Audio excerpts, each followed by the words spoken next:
Hello students, आज हम लोग क्लास 12 केमिस्ट्री में ईथर के नेक्स्ट पार्ट को पढ़ेंगे। हम लोगों ने ईथर के बारे में डिस्कस किया था, उसकी प्रिपरेशन डिस्कस कर लिए थे।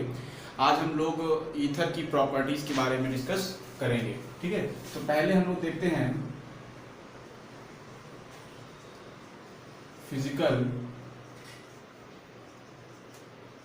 Properties of ethers. Physical properties of ethers. ठीक है, तो पहली प्रॉपर्टी है जो ईथर के लोअर मेंबर होते हैं, members are in gaseous state. ठीक है, ये क्या होते हैं? ये गैस होते हैं। ठीक है, जो लोअर मेंबर है जिसमें नंबर ऑफ कार्बन कम होते हैं वो गैस होते हैं, और जो आपके हायर मेंबर होते हैं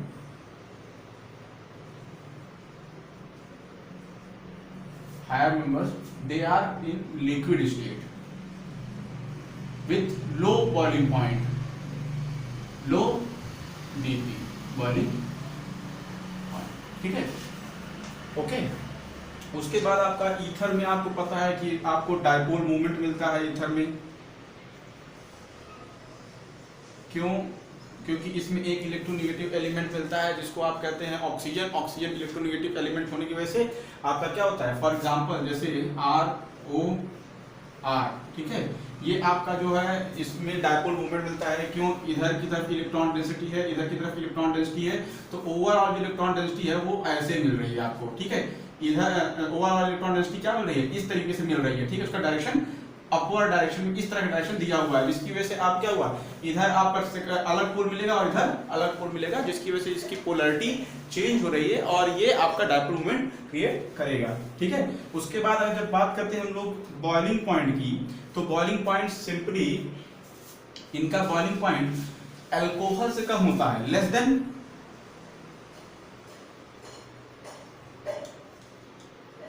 अल्कोहल्स, बट higher than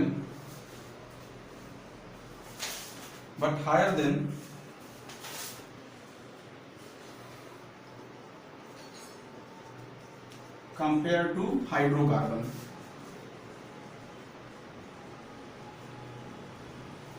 जिस कंसेक्यूटिव हाइड्रोकार्बन से इनका कंपेयर करने पर हाइड्रोकार्बन से ज्यादा होता है, लेकिन अल्कोहल से कम होता है।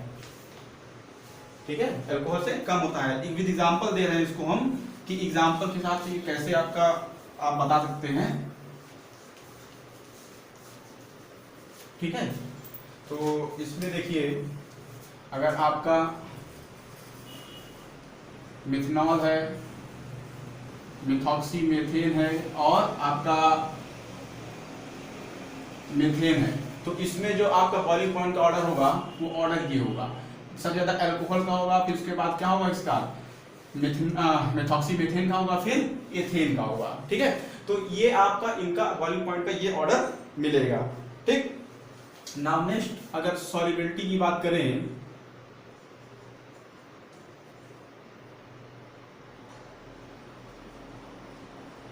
सॉल्युबिलिटी की बात करें तो दे आर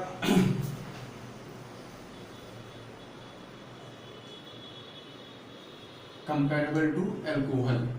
जैसे अल्कोहल की सॉल्युबिलिटी होती है वैसे ही इनकी भी सॉल्युबिलिटी होती है। ओके, तो ये थे physical properties of ether. These are the physical properties of ether. Now next is chemical properties, which is very important for your point examination point of view. Chemical properties. ठीक है, chemical properties. Chemical properties में आप ही जानते हैं, आप ही जान लीजिए, they are low reactive. They are low reactive. क्यों? क्योंकि आप ही जानते हैं, इधर देखिए ROR। ठीक है, इधर दोनों तरफ आपका एल्काइल ग्रुप जुड़ा हुआ है, और दोनों तरफ एल्काइल ग्रुप जुड़ा हुआ है, तो इसकी रिएक्टिविटी क्या होती है? थोड़ी कम हो जाती है। ठीक है, उसकी रिएक्टिविटी क्या होती है? अल्कोहल से कम होती है। अल्कोहल में एक तरफ आपका हाइड्रोजन रहता है, एसिडिक हाइड्रोजन रहता है, जो कि रिमूव होकर के रिएक्टिविटी बढ़ा देता है। यहाँ पर देखिए आपका अल्काइल ग्रुप है, जिसकी वजह से रिएक्टिविटी क्या होती है? घट जाती है। ठीक है, तो इसमें पहला है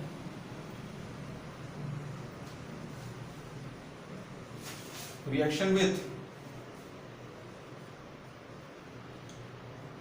इथेनॉल ऑक्सीजन, ठीक है, रिएक्शन विद इथेनॉल ऑक्सीजन, ठीक है। अब यहां पर अगर हम लोग कोई भी ईथर लेते हैं,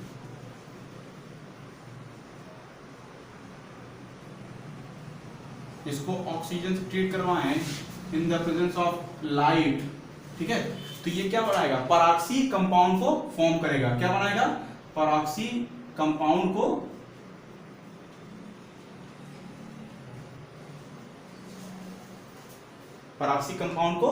फॉर्म करेगा, ठीक है। किसको फॉर्म करेगा, ये पराक्सी कंपाउंड को फॉर्म करेगा, ठीक, ये वाले।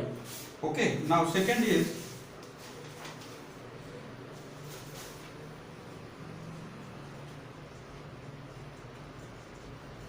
Reaction with concentrate sulphuric acid. अगर कंसंट्रेट सल्फ्यूरिक एसिड से अगर इसको रिएक्ट करवाया जाए, जैसे H2SO4, ठंडा सल्फ्यूरिक एसिड होना चाहिए, तो आपका ऑक्सीनियम आयन बनता है, ऑक्सोनियम आयन। क्या बनेगा,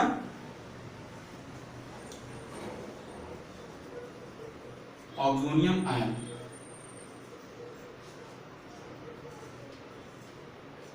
HSO4, ठीक है, oxonium ion. Di alkyl oxonium hydrogen sulphate, ठीक है, di alkyl oxonium hydrogen sulphate, इस कंपाउंड का फॉर्मेशन हो जाएगा, ठीक है, इस कंपाउंड का फॉर्मेशन हो जाएगा।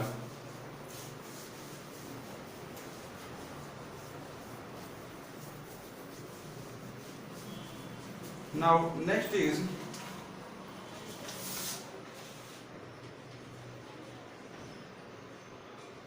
reaction involving cleavage of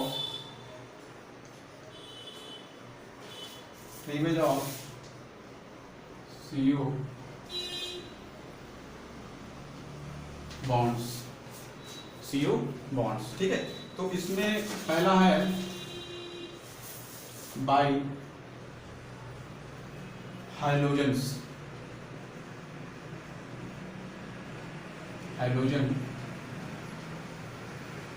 acid, by hydrogen acid. अगर आप किसी भी ईथर को किसी भी हाइड्रोजन एसिड से ट्रीट करवाइए तो आपका बन जाता है अल्कोहल और एल्किल हैलाइड। क्या बन जाएगा, अल्कोहल बन जाएगा और एल्किल हैलाइड में कन्वर्जन हो जाएगा। अगर एग्जांपल लिया जाए CH3O CH3 plus HI, it forms CH3OH plus CH3I, ठीक है, ये इसका एग्जांपल है, ये फॉर्म इसका फॉर्मेशन होगा। ओके, नाउ अगर टर्सरी आप ले लेते हैं ईथर, ठीक है, तब क्या फॉर्म होगा। इसको हम लोगों ने अल्कोहल के टाइम में इसके बारे में हम लोगों ने काफी डिस्कशन किया था। अल्कोहल में हम लोगों ने इसके बारे में काफी डिस्कशन किया था कि हम लोग अगर टर्सरी एल्किल अगर प्राइमरी सेकेंडरी टर्सरी हैलाइड वगैरह बनाना है तो हम लोग कौन सा ईथर लेंगे, ठीक है।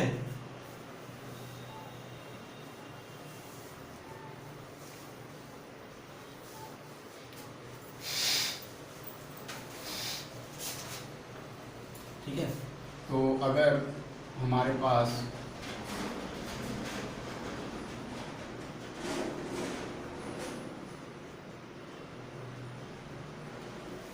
ये ईथर है और इसका रिएक्शन हम लोग HI से करवाते हैं अगर, तो हमारे पास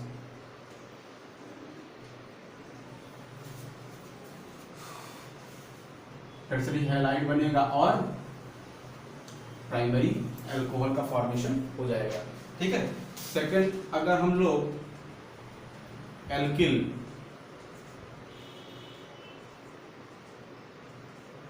एरिल ईथर लें, एल्किल एरिल ईथर लें, तब हमारा क्या बनेगा। फॉर एग्जांपल अगर हम लोग इसको लेते हैं और इसको HI से ट्रीट करवाते हैं तो आप ये जानते हैं कि आपका ये वाला बॉन्ड जो है, ये वाला बॉन्ड नहीं टूटेगा। क्यों? क्योंकि ऑक्सीजन का जो लोन पेयर है वो इस रिंग के साथ कॉन्जुगेशन में है, और जब रिंग के साथ कॉन्जुगेशन में है तो ये बॉन्ड टूटना आसान नहीं है। तो ये बॉन्ड कौन टूटेगा? ये बॉन्ड टूटेगा। कौन सा बॉन्ड टूटेगा? ये बॉन्ड टूटेगा। तो आपका बन जाएगा phenol plus alkyl halide, phenol plus alkyl halide. ठीक है। नेक्स्ट है, अगर आप बेंजाइलिक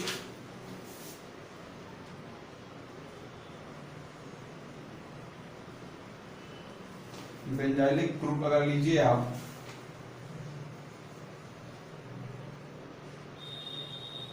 अगर आप बेंजाइलिक ग्रुप लेते हैं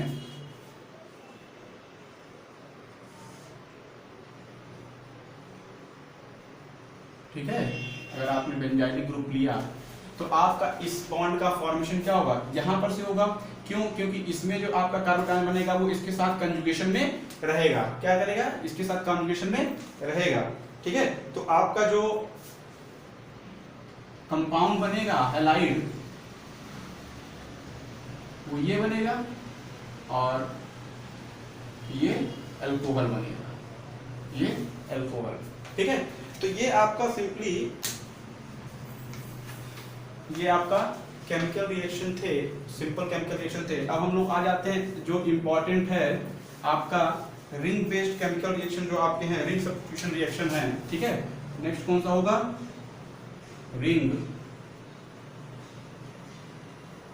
सब्स्टिट्यूशन रिएक्शन। ठीक है। रिंग सब्स्टिट्यूशन रिएक्शन में पहला जो है आपका हैलोजिनेशन, पहला हैलोजिनेशन। ठीक है। अब हैलोजिनेशन के लिए आप रिंग सब्स्टिट्यूशन रिएक्शन करते हैं तो आप ये जानते हैं कि रिएक्टिविटी क्यों ज्यादा होती है, क्यों बढ़ाई जा सकती है। तो इसके लिए अगर आप इसका रेजोनेंस स्ट्रक्चर देखें तो इसका लोन पेयर क्या होता है? लोन पेयर आपका माइग्रेट करता है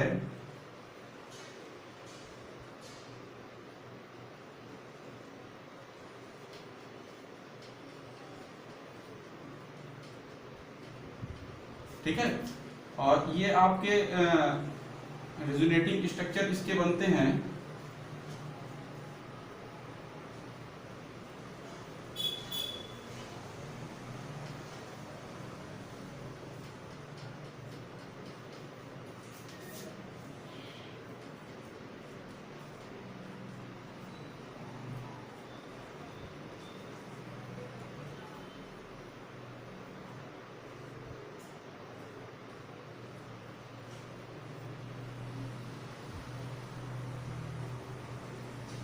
ठीक है। ये रेजोनेटिंग बनते हैं। इसमें देखिए ऑर्थो और पैरा पोजीशन पे आपके जो इलेक्ट्रॉन डेंसिटी मैक्सिमम है, तो इलेक्ट्रॉन डेंसिटी इसमें मैक्सिमम है, तो इसमें अटैक कौन करेगा? इलेक्ट्रोफाइल अटैक करेगा।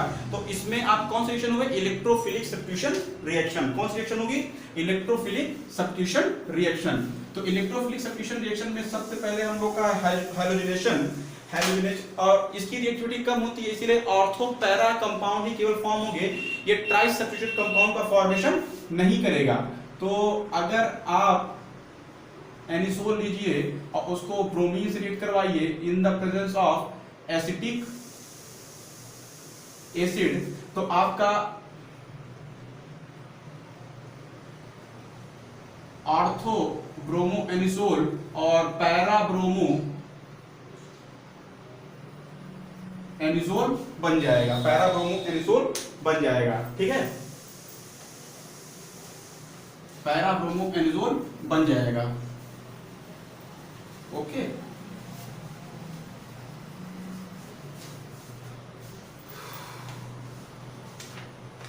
उसके बाद है जो अब सब आपने पढ़ी हुई रिएक्शन, जो आपने पढ़ी है वो रिएक्शन है केवल Friedel craft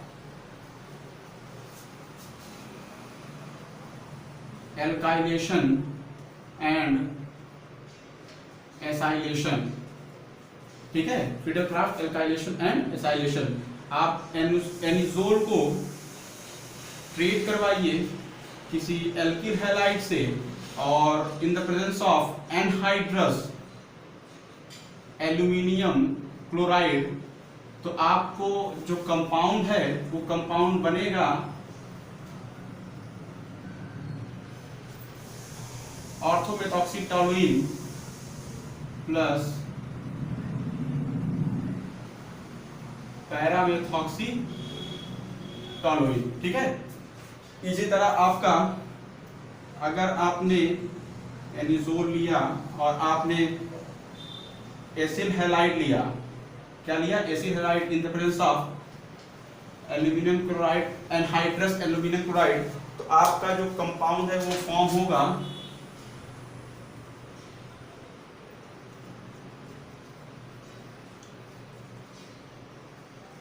ऑर्थोमेथॉक्सी acetophenone, orthomethoxy acetophenone plus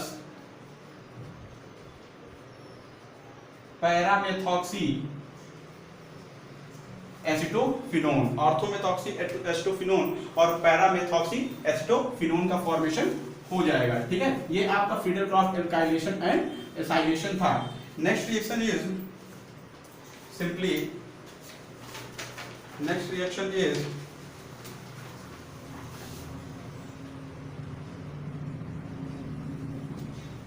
nitration. Nitration में आप जानते हैं, अगर आपने एनिजोल लिया, उसको आपने concentrate nitric acid in the presence of concentrate sulphuric acid से आपने अगर ट्रीट करवाया, तो ये आपका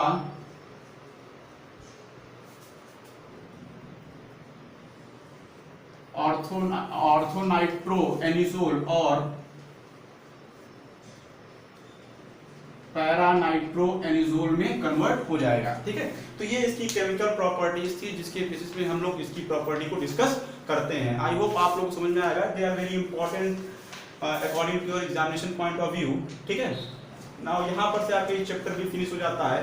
ओके स्टूडेंट्स, थैंक यू।